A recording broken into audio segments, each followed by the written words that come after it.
The room went quiet before I even sat down. Not the comfortable kind of quiet that settles over a table when everyone is busy passing bread or pouring wine. This was the kind that comes with an agenda, the kind where people have already decided something about you before you walk through the door, and they're just waiting for the right moment to let you know it. I set my purse down on the chair beside me and smiled at my mother-in-law the way I had learned to smile at her over 11 years of marriage to her son. Warm enough to seem genuine, distant enough to protect myself. She had redecorated the dining room again, new curtains, cream-colored this time, with little gold tassels that probably cost more than my first car. She noticed me noticing them and said nothing. My husband, Aaron, was already at the table. He looked up when I came in and gave me that small apologetic tilt of his head that I had also learned to read over 11 years. It meant, I know. I'm sorry. Just get through tonight. I pulled out my chair and sat down next to him. Across the table, his sister, Diana, was refilling her wine glass. She looked at me the way she always looked at me, like I was a stain on something expensive that no one had figured out how to remove yet. Margaret, she said, as if my name itself were a mild disappointment. Diana, I said back, the same way. My mother-in-law, Eleanor, emerged from the kitchen carrying a ceramic dish with both hands, moving the way she always moved, slowly, deliberately, like a woman who understood that every entrance she made was worth watching. She was 71 years old and had never in her life walked into a room without expecting to be looked at. She set the dish in the center of the table with a small satisfied exhale and sat at the head, smoothing her napkin across her lap. Now that we're all here, she said, looking over me briefly before looking away. That was the whole of her greeting. 11 years, and that was still the whole of it. The dinner was roast chicken and twice-baked potatoes and a green bean salad that Eleanor made every year at Christmas, and also whenever she wanted to remind everyone that she was the kind of woman who made things from scratch. We ate in the way that Aaron's family always ate, with conversation that sounded polite on the surface and wasn't, not really. Not if you had been at enough of these dinners to understand the language underneath the language. Diana talked about her son's soccer team. Eleanor asked Aaron about a work project. Aaron answered in the careful way he answered his mother, giving her just enough to seem forthcoming while revealing nothing that could be used later. I ate my green beans and said the things that were expected of me, and waited, because I had been waiting for this particular dinner for 6 weeks, and I had learned by then that patience was a muscle, and I had gotten very good at using it. It was after the second pour of wine that Eleanor set her fork down beside her plate with a small, deliberate click. I've been meaning to talk about the property, she said. The word landed on the table like something dropped from a height. Aaron straightened slightly beside me. Diana, across from us, went very still in the way that people go still when they already know what's coming. The Ridgewood house, Eleanor continued, smoothing the edge of her napkin. I've made a decision about what happens to it after I'm gone. The Ridgewood house was Eleanor's lake house, 4 bedrooms, a wraparound porch, 2 acres of waterfront property in western Connecticut that her late husband had bought in 1987 and that had been in the family ever since. Aaron had grown up spending summers there. We had spent the first week of our honeymoon there. It was where our daughter, Clara, had learned to swim at age 4, holding Aaron's hands in the shallow water near the dock, shrieking with delight each time a small wave lifted her off her feet. I think that's something we could discuss privately, Aaron said carefully. There's nothing to discuss, Eleanor said. I've already decided. She looked at Diana briefly, a look that passed between them fast and quiet, and I caught it the way you catch something from the corner of your eye quickly, without being sure what you've seen. The house goes to Diana. The room was very quiet. Mom, Aaron said, I've spoken with the attorney. It's been drawn up. She picked her fork back up. Diana has always been more involved in the upkeep. It makes sense. I sat very still. Not because I was shocked, because I wasn't. Not entirely. I sat still because I was thinking about the folder in my purse on the chair beside me. And I was making a decision about whether tonight was the night. I decided that it was. Involved in the upkeep, I said. My voice came out even. I was proud of that. That's an interesting way to put it. Eleanor looked at me with the particular expression she reserved for moments when I spoke without being addressed first. Not quite contempt, something more refined than contempt. Margaret, this is a family matter. I am family, I said. I've been family for 11 years. Of course you have, she said, in the tone of someone conceding a very small point. Diana reached for the wine. It's not personal, Margaret. It's just practical. Practical, I repeated. The house has always been in the family name, Diana said. Eleanor's name. And after she's gone, it should stay there. That's all. I looked at my husband. Aaron was staring at his plate. He had the look he got when he was doing the calculation, the silent arithmetic of figuring out how much peace was worth, how much honesty cost, whether the number came out in his favor this time. I watched him do it, the way I had watched him do it for years, and I felt the familiar ache of it, not anger, not anymore. Just something tired and clear, like a window washed clean by rain. You've been quiet, I said to him. He looked up. Maggie. No, I'm asking genuinely. You knew about this. I can tell. A muscle moved in his jaw. He didn't answer. That was its own answer. Eleanor set her fork down again. I hope you're not going to make this into something it isn't. This is an estate planning decision. Reasonable people make them all the time. Reasonable people, I said. Right. Margaret. Eleanor's voice took on the particular firmness she used when she wanted to end a conversation. I have been very patient with you over the years. I know you have, I said. I've noticed. Something shifted in her expression, a flash of surprise, quickly smoothed back over. She was not accustomed to being agreed with in that tone. I want to ask you something, Eleanor. I reached into my purse beside the chair and felt the edge of the folder, the slight resistance of the cardstock. I did not take it out yet. Over 11 years has there been a single family decision that included me? That was made with me in the room, with my input actually counted? You're being dramatic, Diana said. The lake house renovation in 2018, I said.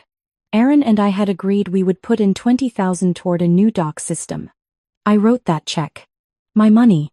Then Eleanor decided the dock wasn't necessary, and the money went toward new interior flooring instead. No one told me until after. That was a household decision. Our daughter's birthday that year. She wanted a party at the lake house. Eleanor had her friends visiting that weekend and there wasn't room. Clara cried for 2 days. I kept my voice level. Christmas 2021. I spent 4 months finding a dining table I thought Eleanor would love, antique, New England, the right dimensions for this room. Erin said she'd be thrilled. She returned it, didn't mention it to me. I found out from the delivery company. I paused. I'm not trying to list grievances. I'm just answering your statement. About patience. The table was very quiet. Eleanor's chin lifted. If you felt excluded, you should have said so. We aren't mind readers. I did say so, I told her. To Aaron. Many times. Aaron didn't look up. And now, Eleanor continued, moving forward the way she always moved forward. Past anything inconvenient, the property decision has been made. I would appreciate it if we could behave like adults. I'd like to behave like adults too, I said. That's actually why I'm here tonight. I reached into my purse and I took out the folder. It was not a large folder. Manila, the ordinary kind, not even a full inch thick. I set it on the table in front of me. I did not open it yet. I just put my hand flat on top of it and let everyone look at it for a moment.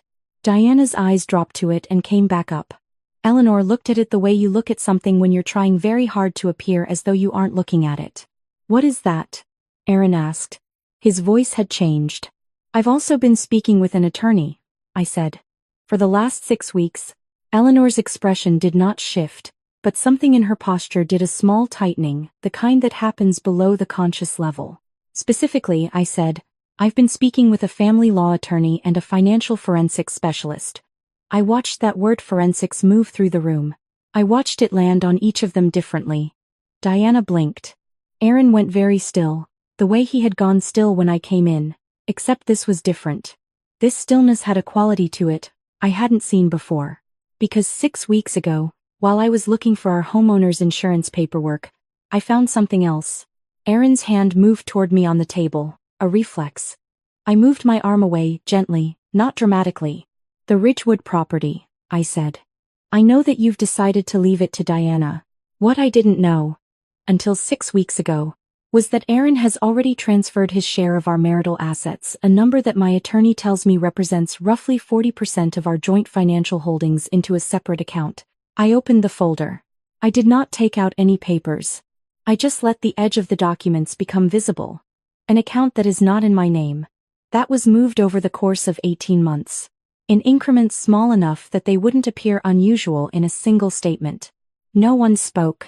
"This is what those documents are," I said. "Bank records, transfer histories, the account information, my attorney's initial summary, and a letter from the forensic specialist regarding the methodology used to identify the transfers." I looked at Aaron. I had told myself I would not look at him with anger, and I didn't. I looked at him the way you look at something you have finally understood completely. After a very long time of not quite understanding it.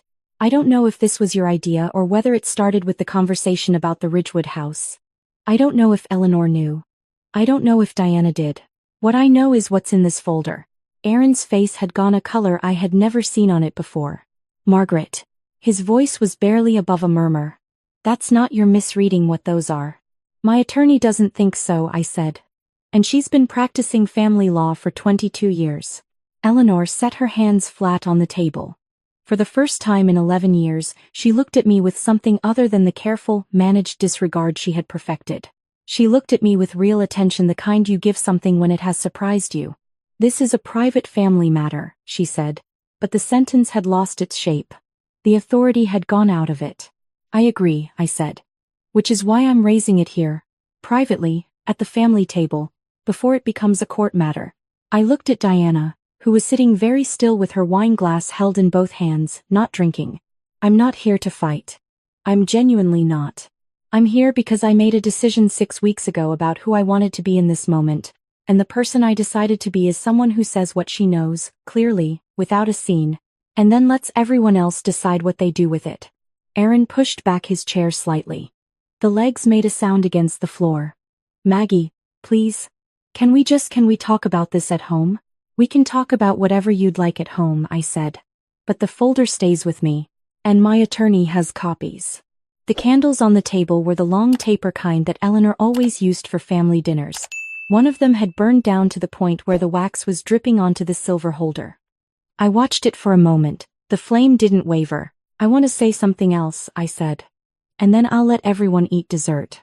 No one said anything. "Eleanor." I turned toward her. She held my gaze, which I respected. She was many things I didn't appreciate, but she was not a woman who looked away. "I have wanted to be a part of this family. Genuinely. Not for the house, not for whatever Aaron comes from, but because family matters to me.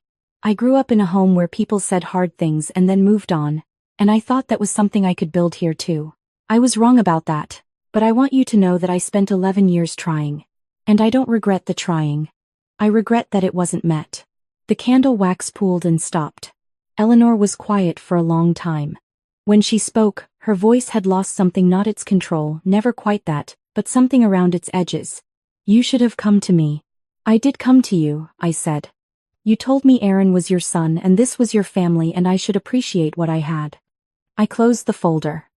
I kept my hand on it. "That was 4 years ago, at this table, at Thanksgiving. I remember what you were wearing." She looked at me. Just looked. "So," I said, "here's what I'd like to happen. I'd like Aaron and I to have a real conversation, with real mediators if necessary, about what I found and what it means for our future. I'd like that conversation to happen without pressure from this family, or from attorneys that aren't mine, or from decisions that get made about things that belong to us both without anyone telling me." I looked around the table. "And I'd like Clara to continue to be allowed to love this family, all of you, completely, without any of this touching her. She's 9. She doesn't get to be part of this. That part isn't a request." Diana put her wine glass down. "I think," I said, standing from my chair, "I'm going to go check on her. She's at my sister's tonight." I picked up the folder. I picked up my purse. I tucked the folder under my arm with exactly as much care as it deserved. "Thank you for dinner, Eleanor. The green beans were wonderful. You've made them the same way every year and they're always exactly right." I pushed my chair in. I walked across the room.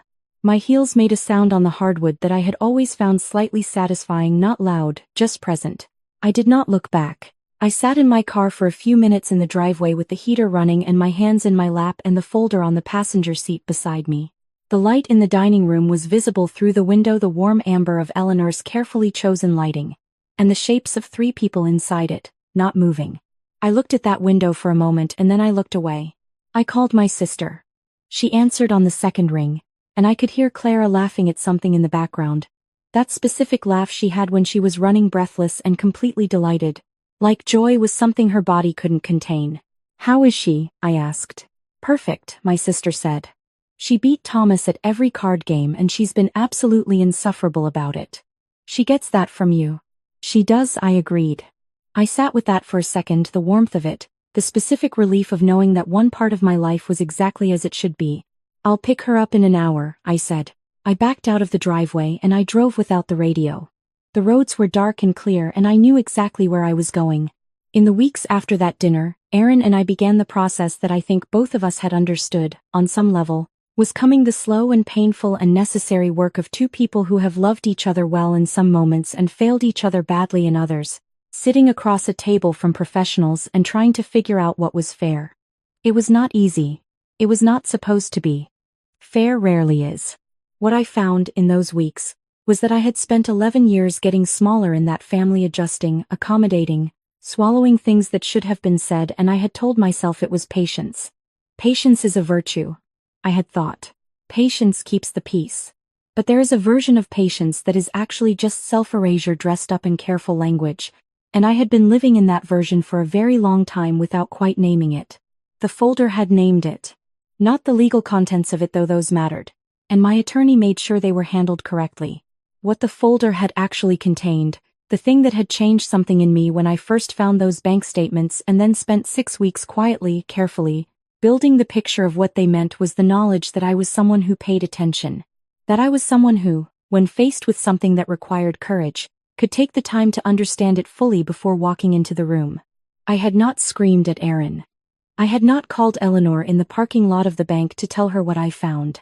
I had not posted anything or told our mutual friends or made a single move that could not be reversed if I turned out to be wrong.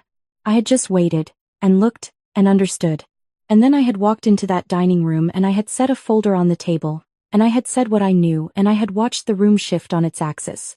My daughter asked me once, about a month after that dinner, why Grandma Eleanor hadn't called in a while. We were making pancakes on a Saturday morning and Clara was in charge of the blueberries, which meant approximately half of them were going into the batter and half into her mouth. And I was watching her do it and feeling the kind of ordinary happiness that I had learned to treat as precious. I told her that Grandma Eleanor and I were working some things out, that adults sometimes needed time to figure out how to talk to each other. That it didn't mean anyone had stopped loving her.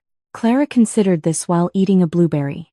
"Is it like when me and Sophia had a fight about the art project?" she asked. "A little like that," I said.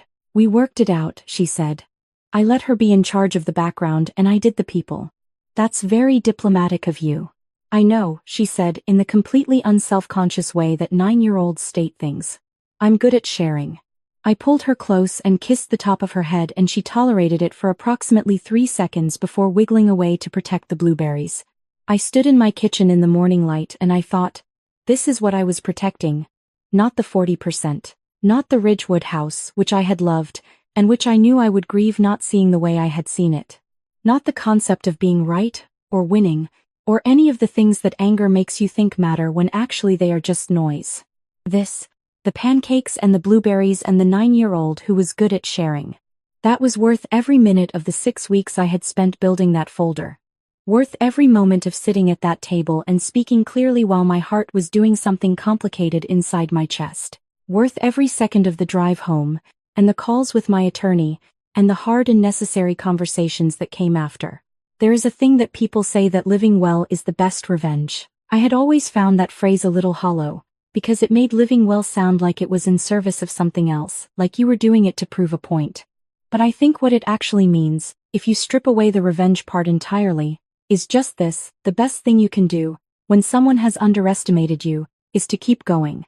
Clearly, carefully, with your folder under your arm and your daughter's laugh still in your ear and the knowledge of what you are made of held steady inside you like something that cannot be touched.